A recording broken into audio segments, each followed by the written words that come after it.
ఆ ఊరంతా ఆకుకూరలే పండిస్తారు. పెట్టుబడి తక్కువ, లాభాలు ఎక్కువగా ఉన్న ఈ పంటలతో నష్టం అనేదే లేదని చెబుతున్నారు ఎన్టీఆర్ జిల్లాలోని కంచెల గ్రామ రైతులు. ఎన్నో ఏండ్ల నుంచి ఆకుకూరలు పండిస్తూ చుట్టుపక్కల ప్రాంతాల్లో విక్రయిస్తున్నారు. ఆకుకూరలకు మంచి డిమాండ్ ఉండడంతో వారి పంటల సాగు 3 పువ్వులు 6 కాయలుగా సాగుతుంది. తీరొక్క ఆకుకూరలు పండిస్తూ రోజువారీగా ఆదాయం పొందుతూ మంచి లాభాలు ఆర్జిస్తున్నారు.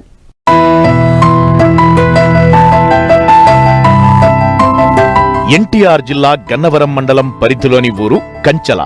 ఆ గ్రామంలో 700కు పైగా ఇళ్లున్నాయి. అందులో దాదాపు 2800 మంది జనాభా ఉంటారు. ఆ గ్రామంలో ఉన్న కుటుంబాలకు ఆర్థికంగా ఎలాంటి ఇబ్బంది లేదు. ఎందుకంటే వారు ఏడాది పొడవునా ఆకుకూరలే పండిస్తుంటారు. వాటితో నిత్యం డబ్బులు కళ్లారా చూస్తుంటారు.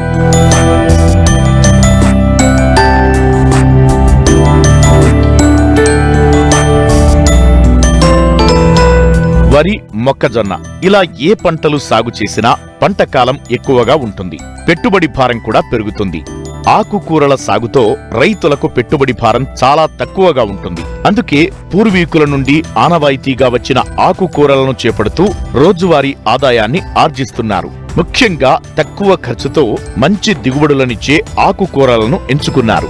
సీజన్లకు అనుగుణంగా ఆకు వచ్చే విధంగా ప్రణాళికలతో సాగు చేస్తున్నారు. 50 సంవత్సరాల నుంచి నేనే ఆకుకూరలు పెడతాను. పాలకూర, తోటకూర, బచ్చల కూర, గోంగూర, కొండ గోంగూర, మంచి గోంగూర, అన్ని కొత్తిమీర, పుదీనా అన్ని కులాలు పండిస్తాం.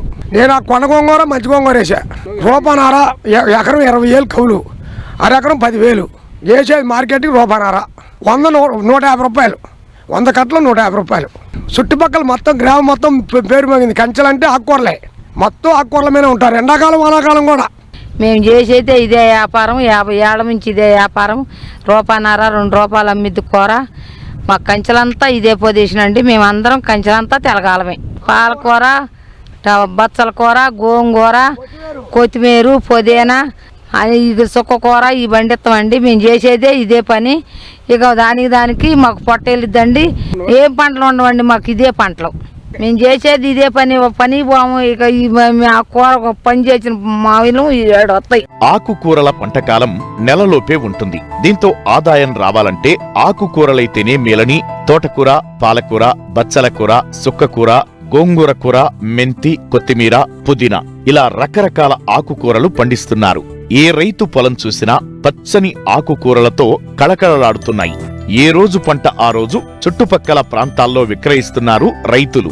మా ఊరు ప్రత్యేకత ఏంటంటే ఈ ఎక్కువ మా పల్లెటూరు మొత్తం కూడా మా కంచె గ్రామం ఎక్కువ ఆకుకూరలు, కూరగాయ వ్యవసాయం ఇది మాగానండి. ఇక అంత నుంచి మెట్టపైర్లు అనేవి ఏమీ లేవు కంచెల గ్రామానికి. ఇంతకుముందు పూల తోటలు వేసారు కానీ కాదు. ఇప్పుడు ఇవాళ రైతు వారి కూలి రేటు పెరగడం వల్ల ఈ కొద్దిగా చేసేవాళ్ళు కూడా ఈ కూలి భరించలేక చేయలేక ఎత్తుడా చేశారన్నమాట. పూల తోటలు కూడా తీసేశారు. నిశ్చయంగా ఇప్పుడు ముఖ్యంగా ఏంటంటే ఆకుకూరలు ఈ కొద్ది రైతుల వాళ్ళు మొత్తం ఆకుకూరలు మెయింటైన్ చేసి ఆకుకూరల జీవనాధారం బతకటండి. రోజువారీ ఆకుకూరకు పోయేస్తేనే మాకు ఇది అనమాట. ఇంటి దగ్గర 4 రోజులు కూర్చుని అనుకోండి, ఇంట్లో గింజలను కూరగాయలు ఉండవు. అది పరిస్థితి. ఆకుకూరలకు అందుబాటులో అనుకూలమైన పొలాలు ఈ కొంచెం పక్కన ఉండటం వల్ల ఎకరం కౌలు 30,000 అండి. ఎకరం కౌలు 30,000. అదే ఎకరానికి వచ్చేసి మళ్ళీ పెట్టుబడి వచ్చేసి కనీసం 30,000-40,000 అవుతుంది.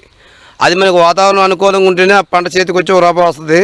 లేదు వాతావరణం అనుకూలం లేకపోతే ఏదైనా తుఫాను పట్టమంటే ఏదైనా తెగులు పెడితే అది కూడా రూపాయి కూడా రాదండి. మాకు విత్తనాలు అనేది గవర్నమెంట్ నుంచి సబ్సిడీ ఏది ఎప్పుడూ లేదండి. మేము లోకల్లో 2 రకాల విత్తనాలు తయారు చేసుకోగలుగుతాం. బచ్చల విత్తనాలు ఒకటి, తోటకూర విత్తనాలు ఒకటి. ఇక చుక్కపోత కానీ, పాలకూర కానీ, కొత్తిమీర విత్తనాలు కానీ, ఇతర వస్తువులు ఈ తత్మ విత్తనాలు మొత్తం బయట కొనుక్కోవడమే. మార్కెటింగ్ టయాన్ని పెట్టండి. ఆయిల్ రేట్ అంటే తెలియదు కదా ముందే. ఆ రేటు సరుకు తక్కువగా ఉంటే కొంచెం 1 రూపాయి అదనంగా అమ్ముతారు. విత్తనాలు తక్కువగా ఉంటే మామూలు సరసమైన ధరకే ఇస్తారండి. ఎండాకాలం వచ్చేవాళ్ళే ముఖ్యంగా పడేది మాకు ఏంటంటే తోటకూర ఒకటి, బచ్చల కూర, కొండ గోంగూర, మామూలు గోంగూర, ఈ పొనగంట కూర పండుతాయండి. మాకు ఎండాకాలం ఏంటంటే ఇక్కడ మాకు ఉసుకుపూర నేల ఎక్కువ కాబట్టి ఈ చుక్కకూర, పాలకూర, ఈ శుతిమెత్తల కూరలు పండవండి.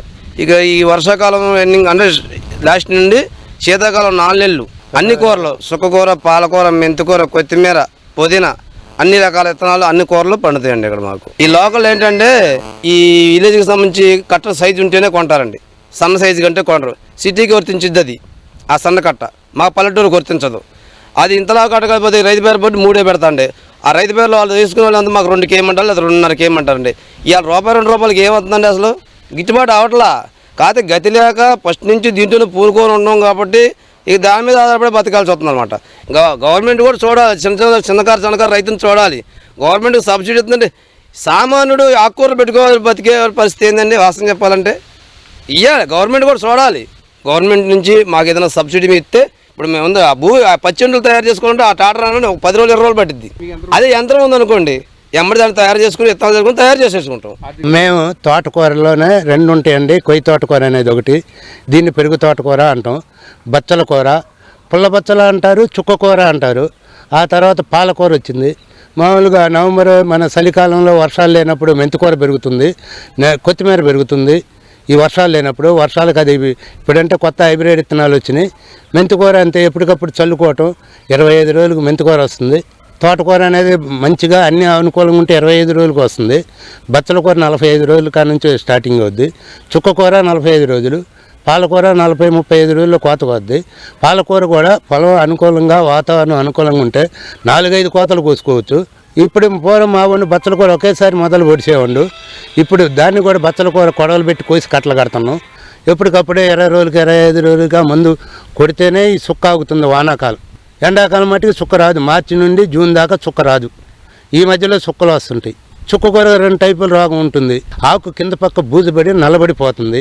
రెండోది దానికేమో ఎంట్రకాలని అవి వచ్చినాయి, అవి వాడతాం. నెక్స్ట్ చుక్క కూరకి ఆకు మీద తెల్లటి చుక్కలాగా పడి అదే చుక్క కాడ మీద పడి కాడ ఎండుద్ది. అదే మొదల మీద పడితే మొదలే చచ్చిపోద్ది. దానికి ప్లాంటోమైసిన్ అని, బ్యాక్టోమైసిన్ అని ఇవి వచ్చినాయి, ఇవి వాడతాం. కుళ్ళు రాకుండా అనేది కాపర్ వాడతాం. ఏరు కుళ్ళకున్నా ఊళ్ళో 70% ఇదే ఆకుకూరలు. కాకపోతే 360 రోజులు అందరూ చేయరు. ఎండాకాలం మట్టుగా అందరూ చేస్తారు. ఎండాకాలం ఇతర పనులు దగ్గుతాయి కాబట్టి 80-70% ఇదే పని చేస్తాం ఆకుకూరలే. కాబట్టి ఈ 3-4 నెలలు మాగాని టైంలో వర్షాలు ఎక్కువ, ఆకుకూరలకు తెగులు ఎక్కువ కాబట్టి ఒక 30% ఇదే పని చేస్తాం. దండగో లాభం. మిగిలిన మానేస్తారు. ఎందుకంటే ఈ రిస్కులు పడలేక ఏ మాగాని కలిపోయినో, ఏ మాగాని కూలికి పోదాం లేనో ఇట్లా చేస్తుంటారు.